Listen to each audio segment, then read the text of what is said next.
I am not a wine drinker, which is not to say that I'm opposed to drinking. I just ain't really a wine drinker. But I have heard that there's a new wine shop that's opened up in Springfield on the square, and I'm just gonna go stick my head in the door and see what they got to offer.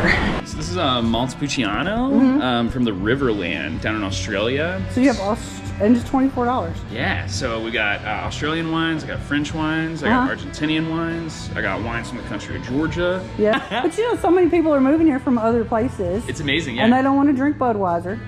Not that there's anything wrong with Budweiser. No, I mean, it's just like, there's so many things to offer. It's been like the people here that are working in the industry have been like super supportive. They've all come in, they went to city council meetings for us. Like, we have had a lot of support, and so we're excited to give some of that back.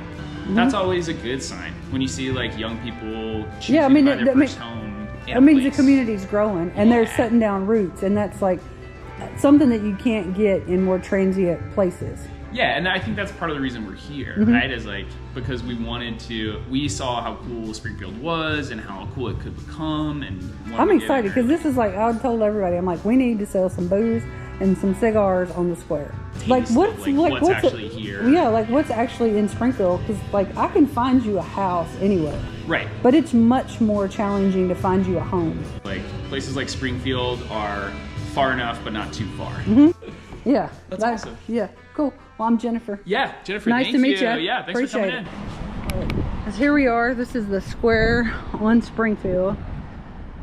That's one of my favorite antique stores. It's called Vintage Whimsy. There's a new soap shop down the street. A couple little boutiques. And if you're interested in coming to a small town and having a business, whether it's an actual business, brick and mortar, or if you just have an internet business, this is a great place to do it. So let's go up here, check out this little wine store.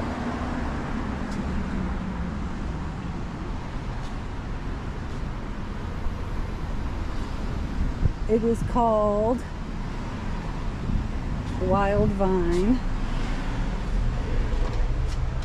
Oh wow, look at this. Hey, hello, how are you doing? Good, what's going on today? I'm just checking this out. I'm like so excited that there's something awesome in the square. Yeah, we got a new little wine store here in the square. I know. I'm Jennifer Davis. Hey, I'm Richard. This is going. So we just want to create a bottle shop that we wanted to hang out in. So real vinyl, bottles from all over the world that you can't normally find around Springfield and Robertson County. I mean, unless it's homemade. Yeah. You can't really find any good stuff right here. Yeah, it's wild, you know? So we just wanted to sort of expand the horizons a little bit. And, where are you from? Nashville originally. And how did you find Springfield?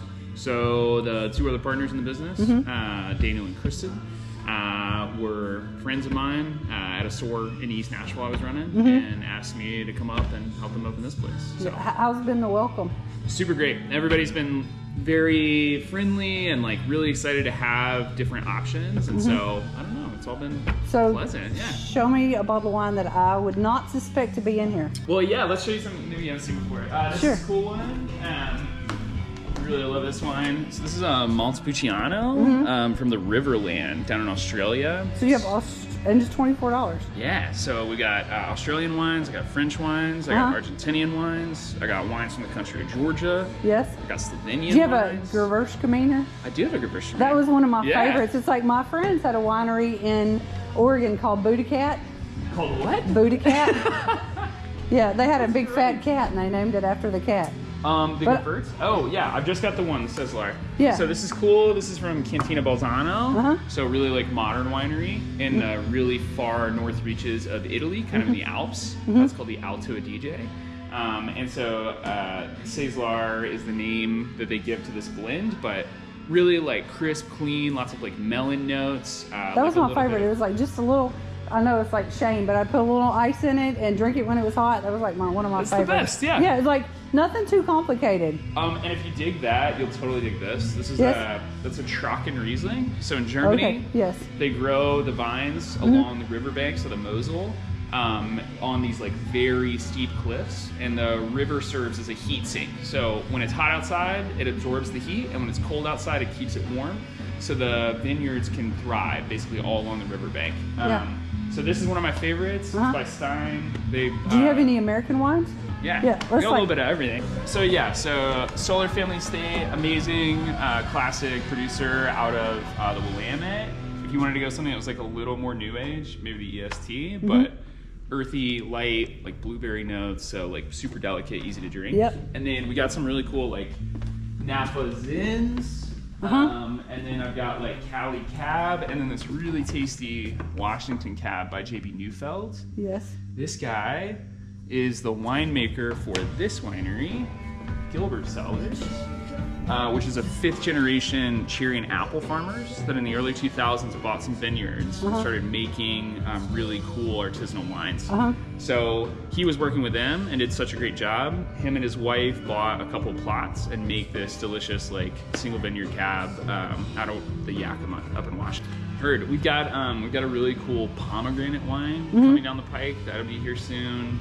And then we'll start getting into some of the fancier beers in the coming months. We just want to get dialed in a little bit. You gotta get started. But you know, so many people are moving here from other places. It's amazing, yeah. And they don't want to drink Budweiser.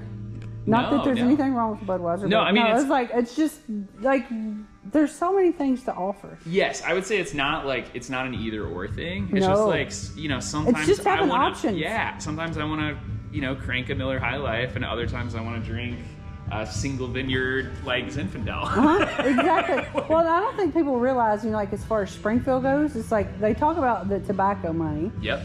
But they also had lots of whiskey up and down through here. Yeah. So what so people are just coming up and telling us history about it. Apparently, the square used to be like mostly beer joints and distilleries and stuff like that. Yes. And so. Yeah. You know, I guess. Like the Historical Society, like sometimes they like to think that everybody here was like Sunday school teachers and dignitaries. It's like, no. Springfield was like whiskey and tobacco and frontier. And it sounds fun. I mean, it's like, no. And I think not necessarily that we want to bring back all that rowdiness, but bring back some of that life and some of that flavor of like, you can do some awesome things. Yeah, plus there's like more and more businesses open on the square after 5 p.m. And so like Jose's is doing great. Have you been over to Mystic? Oh, always. Amazing, yes, Kevin. right? Yeah, I just took him some flowers. Yeah, it's amazing. So they're doing really cool stuff. So yeah, we're just like happy to build on their success and like. Well, it's like Las Vegas is not one casino. It's a whole bunch of people doing the same thing with their own. And as people understand that Springfield is open for business. Yeah. People will come. And they've been like the people here that are working in the industry have been like super supportive. They've all come in, they went to city council meetings for us. Like we have had a lot of support. And so we're excited to give some of that back, which is fun. And what's the name of this place? Wild Wine Company. And what's the address? 508 South Main Street, Springfield, Tennessee. And how would they find it? Do you have social media? Yeah, we're getting all the online stuff set up, but yeah, Instagram and Facebook, Wild Wine Co. Okay. And do you guys have, looks like you've got a bar kind of thing so you can do tastings? Yeah, we can't serve liquor by the drink. It's explicitly denied. But we're able to get sample bottles of spirits, and then we can open bottles of wine and pour small samples. Yeah. So, yeah. I know Tennessee liquor laws are like bizarre sometimes. The cool part though is that it's for consumers is that we like can't legally charge for it, so they're always free. We just, you know, we don't pour crazy amounts, but no, I mean it's okay. But like, there's a place in Opry Mills, and they do moonshine tastings. Yeah, I mean, like I just saw it the other day. I was like, how do they do that in the mall? Well, it's if you're like a producer, there's different laws for it. Like the liquor law in Tennessee gets crazy. I know. Yeah.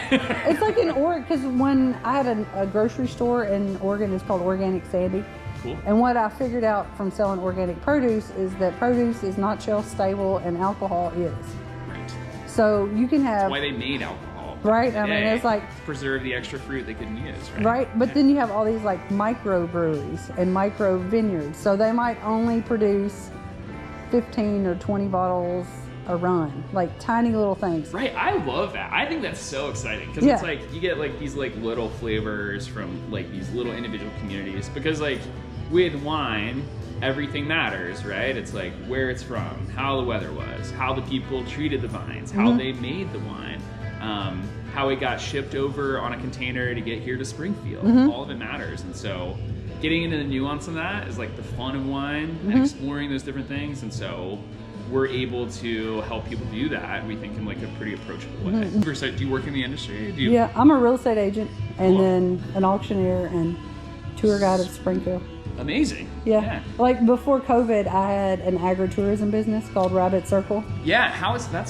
So did the pandemic sort of... Well, that kind of like took it off because I mean, I'm a single mama. So then like, I just went and got my real estate license. I'm a third generation realtor. So what I'm good at is land and culture and like, which is why I do these YouTube videos, is because... Go talk to people, give them a little... Like what's actually here? Yeah, like what's actually in Springfield? Because like I can find you a house anywhere, right? But it's much more challenging to find you a home. Yeah, that's a great line. And when people are like thinking of Nashville, and then they can't afford Nashville or they don't want all the, and then you start moving out into the smaller rural communities, which ones do you want to live in? Well, and it's like you sort of have this great. Daniel uses this great line that says, like, places like Springfield are far enough but not too far.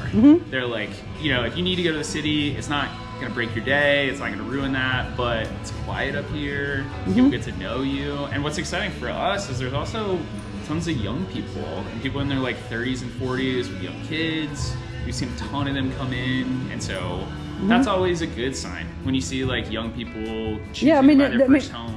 It means the community's growing and they're setting down roots, and that's like something that you can't get in more transient places. Yeah, and I think that's part of the reason we're here, right? Is like because we saw how cool Springfield was and how cool it could become, and I'm excited because this is like, I told everybody, I'm like, we need to sell some booze and some cigars on the square. Yeah, I mean, like it's we can sell cigars in here. We're working on that. There's other great cigar shops in town. That's awesome. Yeah, cool. Well, I'm Jennifer. Yeah, Jennifer. Nice to meet you. Yeah, thanks for coming in.